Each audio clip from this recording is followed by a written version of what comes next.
On this Saturday night, stabbing suspect charged after a violent attack on author Salman Rushdie. This man was able to get on the stage and reach Rushdie with no interference. The lingering questions on how and why it happened.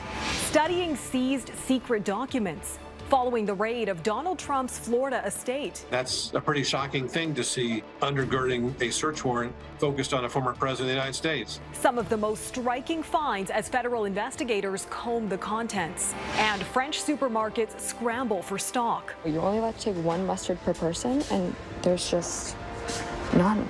Why they're relying on Canada to end a nationwide shortage of one of France's most favorite condiments. Global National with Farah Nasser.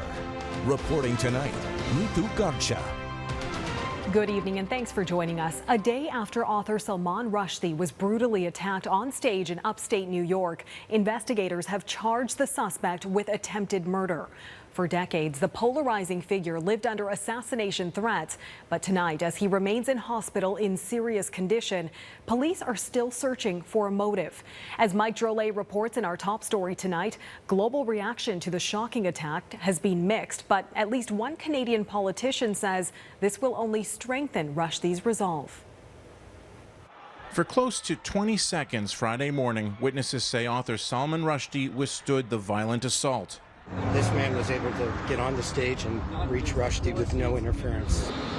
A day later, Rushdie remains on a ventilator, and his agent says he'll likely lose an eye. Police have now charged his alleged assailant, 24-year-old Hadi Matar, with attempted murder, to which he's pled not guilty. And while police are still considering motives, early reports suggest Matar was sympathetic to Islamic extremism. Iran, which called for Rushdie's murder in a fatwa in 1989, has not issued an official reaction. Newspapers in Tehran heap praise on Matar. I'm so glad because the fatwa against him finally worked, says his Tehran resident. The broader reaction around the world was a mix of shock and outrage. In 1992, former Ontario Premier Bob Rae was the first political leader in the world to publicly meet with Rushdie, almost 4 years after the author went into hiding. They said, well, would you be prepared to meet him? I said, of course, I'd be honored to meet him. They said, well, would you meet him in public? I said, why wouldn't I meet him in public? Rae says the pair bonded over a similar irreverent sense of humor, which led to the famous photo of Rae kissing Rushdie on his temple. Rae says he still receives letters and the occasional comments from people critical of that evening. Over the years, I've become aware as well of the extent to which some people resent it and disliked it as on my part, because they identify Salman Rushdie with somebody who is, they claim, anti-Islam. That, says Rae, couldn't be further from the truth. Rushdie, he adds, was vocal about his disdain for oppression, and this attack will only strengthen his resolve. Mike Drolet, Global News, Toronto. New revelations tonight about the raid of former U.S. President Donald Trump's Florida home. There are reports a Trump lawyer signed a statement in June saying all files marked as classified and stored at Mar-a-Lago had been returned to the government. But when FBI agents searched the property on Monday, they found more. As Jennifer Johnson explains, that's raising questions about whether Trump or his team was fully forthcoming with federal investigators. Federal investigators are now poring over those top-secret documents taken from former President Donald Trump's Florida estate. Among the most alarming, a collection labeled top secret, sensitive, compartmented information. That's material that can only be viewed in a secure facility that blocks foreign eavesdropping and where no cell phones are allowed. Why Trump took those documents is still unknown. Donald Trump is a one-man crime wave. The search warrant also said FBI agents were pursuing national defense information that reportedly included classified documents about nuclear weapons. Experts say Trump could face criminal charges, including violations of the U.S. Espionage Act. It's a statute that has been used in prior criminal prosecutions of individuals who are in unlawful possession of classified information. And that's a pretty shocking thing to see The former president is reportedly worried someone in his inner circle betrayed him and informed the FBI. In social media posts, Trump called reports of nuclear weapons documents being seized a hoax and claimed all the documents had been declassified, which is untrue. But many Republicans are still rallying around the former president. We cannot tolerate this in America, where our great institutions are welded and abused in such a way to defeat people's political enemies. As some lawmakers publicly criticized the FBI for conducting the raid, the Bureau is taking steps to fortify its Washington headquarters, putting additional fencing and razor wire to protect its agents. That comes after a man opened fire on the FBI office in Cincinnati, Ohio, and was later shot and killed by law enforcement. At least one Republican is denouncing the violence.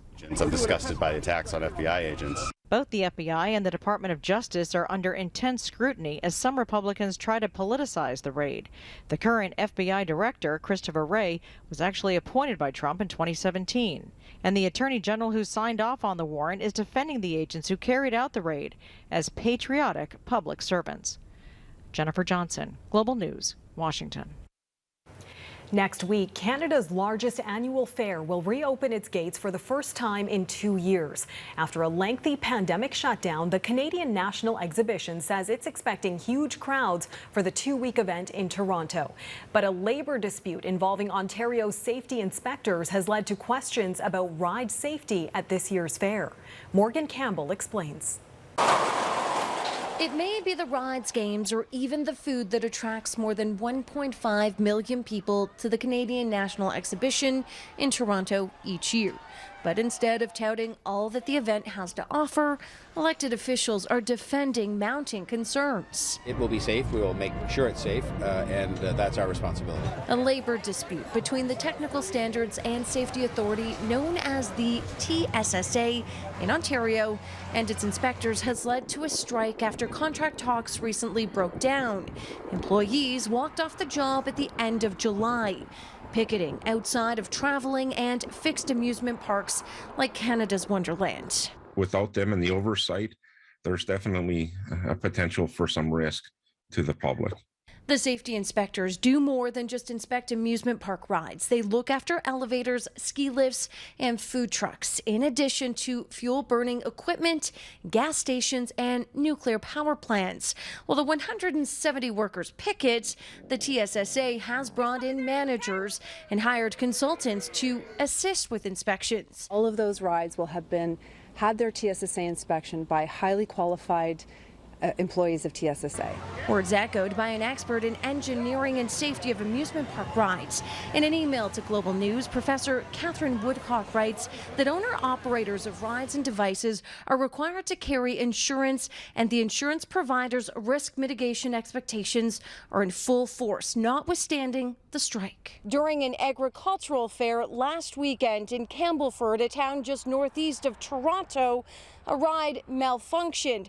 No one was seriously injured, but the incident prompted an investigation by the TSSA.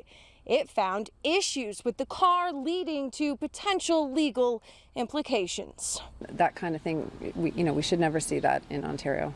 Everybody's concerned about the safety of people in Ontario. The union maintains it will continue to picket until both sides get back to the bargaining table.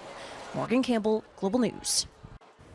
A warning that our next story may be upsetting to some viewers.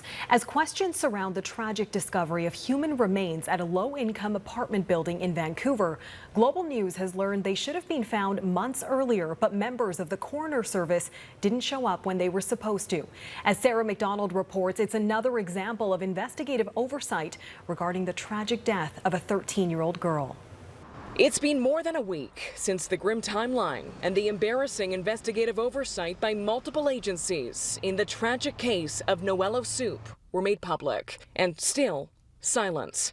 From virtually every agency that dropped the ball, from the day this 13-year-old vanished from foster care to the discovery of her decomposed remains, which went overlooked for months inside a cramped unit in this Vancouver housing complex, alongside those of a woman in her 30s. The person who went without a name for, up until this moment for me, who is she? Who are her people? Why didn't we matter? Why didn't any of us matter? Global News has learned that second dead female, is closely related to a serving member of the Vancouver Police Department, which has repeatedly refused comments on this case, as one of its own officers grieves the loss of a loved one, and another now faces a neglect of duty probe by the Office of the Police Complaint Commissioner. I'm sure I'm not the only one who mentioned it smells like death. Finna Riley is one of multiple residents of this privately owned single-room occupancy building who raised repeated concerns of an overwhelming stench emanating from Unit 16, where we now know the tenant, a man in his 40s, had been living alongside those decomposed remains for weeks, if not months, before his own sudden death. I talked to the person who's supposed to run the place. Hey man, smells like death in the hallway, smells like death in the hallway. You should find out like what's the deal with the trash in there. It smells like death in the hallway. And I was just being off the cuff. It smells bad, really bad. I didn't realize it was actual death. Something Global News has learned the BC Coroner's Service didn't realize initially either, because according to sources, the coroner did not show up when that tenant died suddenly in February, meaning nobody conducted a thorough search of the suite until cleaning crews did more than 2 months later. Only then finding those other two bodies, the deaths of both females, considered suspicious. One of the things that hopefully are able to be provided as this case is examined is that we find out exactly how it happened, what mistakes were made, why things went wrong. The coroner won't comment on this case, setting a still open investigation. But when asked if the service's mandate to attend all sudden unnatural deaths has changed, confirmed it has not, telling Global News coroners are expected to attend the scene of any reported death that appears to meet the criteria for investigation. There are rare instances in which we are unable to physically attend the scene, adding, suspected illicit drug toxicity deaths are handled in the same manner as all other investigations. Whenever possible, coroners attend the scenes of death and direct the post-mortem processes. That really ticks me off big.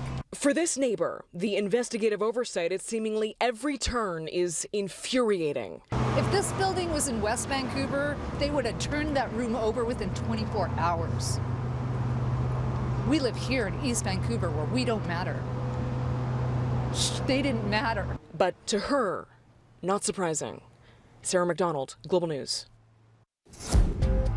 Coming up, forced to flee in Japan as a tropical storm releases heavy rain and winds. Plus, deadly gang violence turns on civilians near Mexico's border with the U.S.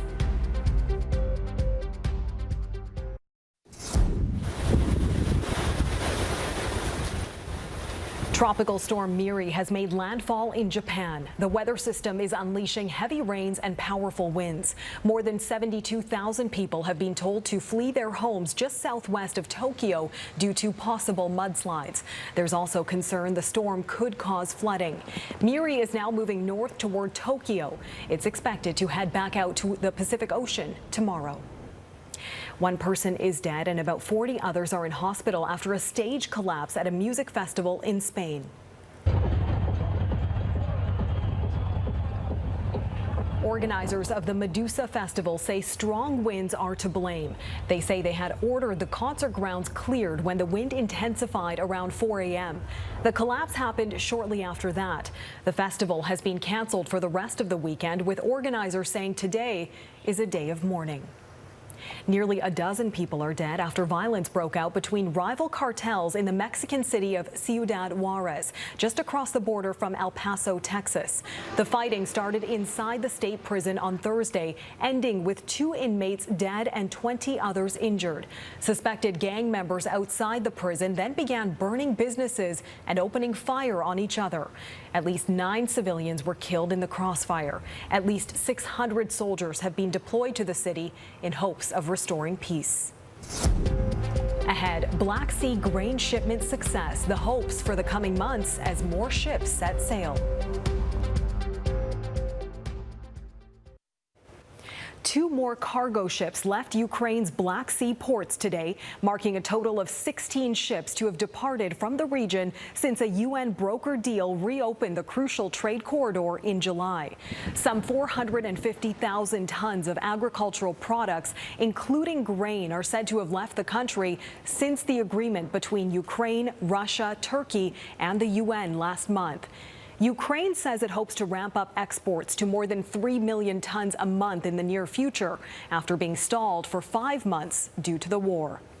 The fighting within Ukraine continued to intensify today. Both sides are once again trading accusations of shelling around the Zaporizhzhia nuclear plant, Europe's largest facility of its kind. And fierce fighting was reported in the south as Ukraine wages a counteroffensive towards the Russian-occupied city of Kherson. In some of these key battles, civilians have increasingly become pivotal to securing victory. Jeff Semple was in Kyiv earlier this summer and gathered a global news exclusive about the civilian drone pilots helping Ukraine's military near the front line. Last summer, Andriy Pokorasa saved up enough money to buy a drone. The 15-year-old practiced flying every day at his home near Kyiv. I'm afraid of heights, but I love flying, he says. I like taking pictures from up high. But in February, Pokorasa's town suddenly found itself on Russia's warpath. Russian tanks were spotted heading their way. Ukraine's military didn't know the exact location, so they began looking for a drone pilot. Drones have been a tool of war for years, but Ukraine has witnessed a proliferation of these consumer-level drones, which can be owned and operated by almost anyone from almost anywhere, giving the Ukrainian military potentially thousands of eyes in the skies. It's like game changer for the war. This drone shop owner says when Russia invaded, Ukraine's military didn't have any short-range drones. So he put out a call on Facebook for civilian drone owners to help locate Russian forces.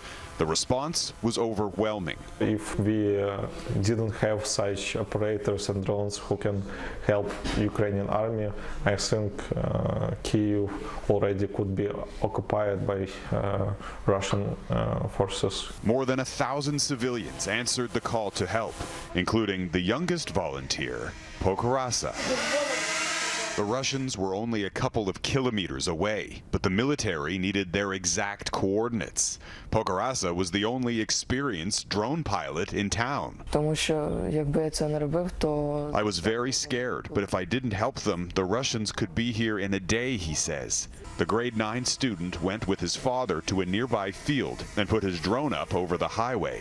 Before long, he spotted an armored column of Russian vehicles. His father sent the images and coordinates to the military, and the Russian column was destroyed. Pokorasa's town was saved. Is she proud? His mother says it was a sleepless night. I had no way of contacting them. I was so worried, she says. After that, she insisted they leave to Poland. With Russian forces now pushed out of this region, the family returned home last week. The military rewarded Pokorasa with this more advanced drone. And he says proudly, he's also gained more followers on TikTok after posting some of his videos. I was so happy that I helped, he says, but also there were people in those Russian vehicles. They were occupiers, but still people. I don't know how to explain how I feel about it. The weight of the experience is a lot to carry, even for the bravest 15-year-old. Jeff Semple, Global News, near Kyiv. Next, how France's mustard shortage was cultivated in Canada and when it could end.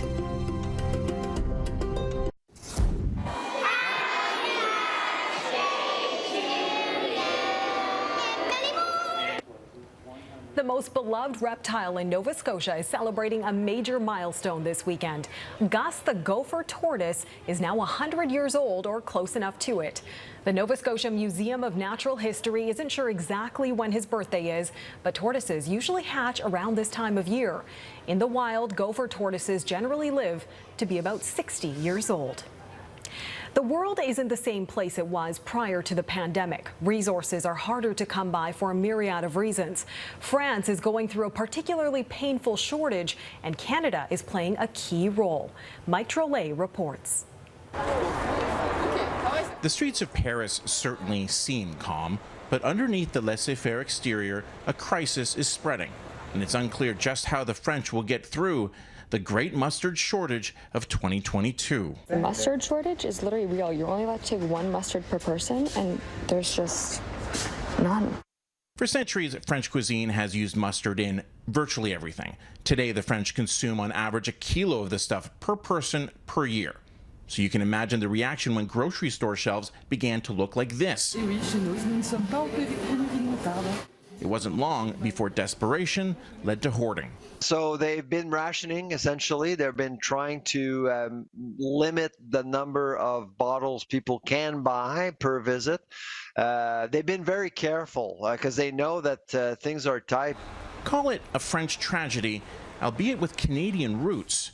Let me explain. You see, while it's widely known that Canada is the top exporter of maple syrup in the world, we're also #1 in potash, flax, lentils, blueberries, and yes, mustard.